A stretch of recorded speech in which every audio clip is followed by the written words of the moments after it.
मला वाटतं एक छान समीकरण आपलं जुळलेलं आहे. एकंदर मुंबईत जर आपण पाहिलं तर शिवसेना, उद्धव बाळासाहेब ठाकरे पक्ष, मनसे आणि राष्ट्रवादी काँग्रेस पवार साहेबांची, हे तिन्ही आपण पक्ष एकत्र आलेलो आहोत. आपल्या सर्वांना माहिती आहे आपण काय ताकदीनं लढा देत आहोत. आपल्या सर्वांना हे देखील माहिती आहे की समोरून सगळं काही वापरलं जाते, साम दाम दंडभेद सगळं वापरलं जाते.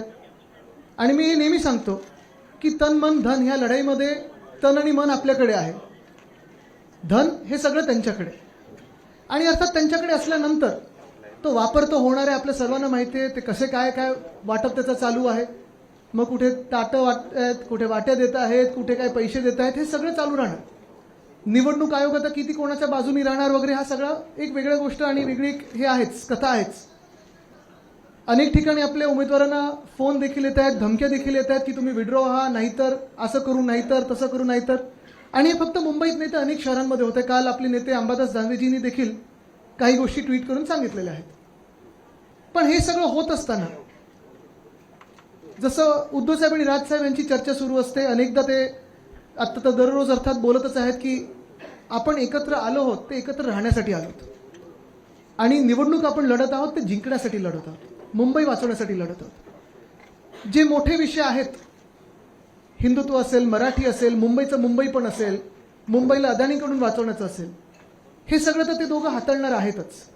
पण अमित आणि मी जे दोघं बोलत होतो साधारणपणे की आपलं वचननामा नंतर येईल, कारण तो वचननामा एक त्याला प्रक्रिया आहे, ती निवडणूक आयोगाकडे द्यायला लागते वगैरे, हे सगळं आहे. तुमच्याकडून पण मुद्दे घेतलेत काही काही ठिकाणी, जर नसतील घेतले तर अजूनही मला तुम्ही आम्हाला दोघांनाही कोणालाही एक पेपरवर लिहून द्या. ते सुप्रताताई बसलेत, ताई तुम्ही जरा सगळ्यांकडून जे महत्त्वाचे मुद्दे आहेत त्याचं संकलन करून घ्या. पण हे सगळं होत असताना मला वाटतं तुम्हाला आता प्रचार फेऱ्या तर अनेक सुरू झाल्यात तुमच्या सगळ्यांच्या. आज सकाळी पण प्रचार फेरी पाहिली मी, अनेक तुमच्या कार्यालयाची उद्घाटनं सुरू झालेली आहेत. आणि तुम्ही जेव्हा घरोघरी जाल तेव्हा तुम्हाला प्रश्न तर विचारले जातील, तुम्ही कशासाठी उभे राहताय.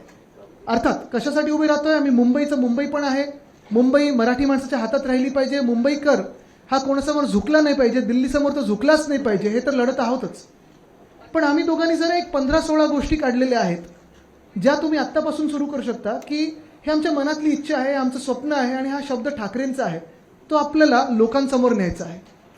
त्या 15-16 गोष्टी आहेत त्या मी तुमच्यासमोर करत आहे. हे एक वर्कशॉप समजा, हा वचननामा बिलकुल नाही, वचननामा अजून आपला नीट येणार आहे. पण ह्या वर्कशॉपमध्ये मला जाणून घ्यायचं आहे की हे आपण जे करत आहोत हे शेवटाला मी तुम्हाला विचारणार हे पटतंय का आणि आवडतंय का, कारण हे आपल्याला लोकांसमोर न्यायचं आहे.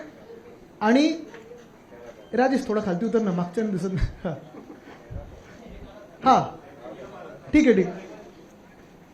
तर हे तुम्हाला लोकांमध्ये न्यायचं आणि जिंकून आल्यानंतर आपले सगळे जे इथे बसलेले आहेत, आपलं बहुमत आल्यानंतर, आपले महापौर बसल्यानंतर आपल्याला ह्या गोष्टी करून दाखवायच्या आहेत. करूया सुरुवात? चालेल, चला मी आपण दोघं करूया.